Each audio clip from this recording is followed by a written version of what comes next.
Hello, callers. Welcome back to Viva Barca, and welcome to another interesting episode where we are going to be discussing on the latest developing stories. We start with Ansu Fati and Ferran Torres, as it has been reported that Barca are very upset with the two players as they refuse to accept any proposals received. We are going to be discussing on that as we progress. Then, secondly, talking about Marcelo Brozovic, as it has been reported that Barca remain on high alert as Brozovic stalls on Al decision. We are also going to be discussing more on that. So guys, as we get right into the full stories, please do ensure to subscribe to the channel if you haven't. Turn on the post bell notification to always stay notified whenever I post a new video. Consider liking the video and please watch it right up to the very end. With Barcelona still recuperating from the reckless financial decisions taken by Josep Maria Bartomeu and his board, transfer markets have become a season of calculation and estimations. Joan Laporta and co have been working to reduce the wage, and the departure of veteran stars has gone some way in helping the situation, yet the club are still in a place where they simply cannot sign players until they sell first. The departure front was thus anticipated to be the most critical aspect of the summer transfer market of 2023 in Catalonia. Why Barcelona have announced the acquisition of Ilkay Gundogan, there has been a little to no movement so far in terms of exits. Ferran Torres and Ansu Fati are two stars whose departure Barcelona consider essential. After all, they had minimal contributions to the team's success last season and still have a good market value. AS reports that Barcelona are upset with both players as they are refusing to listen to offers. The Spanish youngster plan on staying at the club and fighting for a place, and with their firm stance has not gone down well with the Barca administration. Ferran Torres' exit will not provide a wall of difference on the economic front, given that €60 million of his signing is yet to be amortized. However, it will make a tangible difference in the salary bill.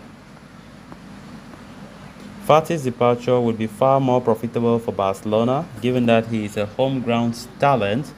The club only stands to gain from his transfer, in terms of wages and the incoming fee. However, he too has rejected solid advances from Wolverhampton Wanderers. If the situation continues to develop along its current lines, Laporta will be forced to find alternative ways of accommodating new arrivals. Sales of players like Clement Lenglet, Samuel Umtiti and Sergio Dest serve as a good place to start, but it is safe to say that Fati and Ferran Torres' decisions could have massive repercussions on Barcelona's transfer market, and the club don't want that to happen. Of course, Ferran Torres and Ansu Fati have been one of those players that we have been talking about a lot this summer as potential sales. But a move for them have been so difficult as the player want to stay, they don't want to leave. Of course, we know those two players had a difficult season last time out, and it wouldn't be the shockest thing if those two players were to be sold. But I, for one, I want Ansu Fati should be given another chance. But I don't know if Xavi will consider that as well. Of course, we know that player sales are extremely important for Barca this summer. If they don't do that, then they won't be able to sign new players. As simple as that. And we don't want that to happen. Barca want to go into next season full of quality players that they can go in any game to compete and win titles. And I think that won't make sense if some players refuse to the very last day that they won't depart. So let's see how it goes for Ansu Fati and Ferran Torres. Ferran Torres, there was a report coming out earlier today saying that Newcastle United have made an offer again for €40 million for Ferran. And of course, Ferran Torres is still refusing that. He doesn't want to leave, and that's where there's a problem. Despite And despite Sergio Busquets and Jordi Alba deciding to leave the club are still going through a lot. They're still going through a lot. Many people thought that when those two veterans left, it could have been easier for the club to go ahead with their transfer business as smooth as they can. But shockingly, Barca still face problems. It's as if nothing has happened, which I think it is quite disappointing and frustrating. Because up to now, no single sale. And how do we want to start buying when up to now they haven't sold any player? I think they need to do fast. They need to hurry up because time is not on our side. They might think that time is on our side, but time is not on our side because okay, so far we've already signed three players. I think Ilkay Gundogan, players like um, Inigo Martinez, and of course players like Vitor Roque that there have already been total agreement between the club and the player, but so far they just need now to sign the deal. So let's see how it goes for Ansu Fati and Ferran moving forward. Then moving on to the final story of discussion. Barcelona continue to remain in the picture for Marcelo Brozovic's signing despite Arna's serious attempts to complete his transfer.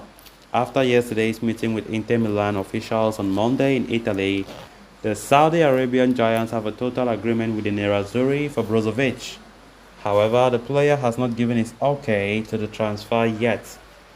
And now reports in Italy and France, as relayed by Mundo Deportivo, claim that there is no agreement between Brozovic and Al-Nassr as of yet, as a result of which Barcelona continue to remain alert on the situation. It has been suggested that the midfielder and the Saudi Arabian outfit are not agreeing on the wages being offered as of yet. As per the report, Al-Nassr are offering Brozovic a contract worth 20 million euros per season, but if he wishes to leave Europe and move to Saudi Arabia, the Croatian international wants a more lucrative package worth around 30 million euros per year. Furthermore, he has also asked for time as he is still yet to make a final decision on whether the time is right for him to leave playing at the top level in Europe and move into a lower level competition in the Middle East, especially when he knows that a top team like Barcelona wants to sign him. At Barca, despite the disadvantage they face when it comes to the finances, they remain confident that Brozovic will eventually pick the sports project on offer rather than choosing the money being offered from Al-Nassr. So guys, with that, we have come to an end of this episode. Thanks a lot for watching. Until next time, bye bye.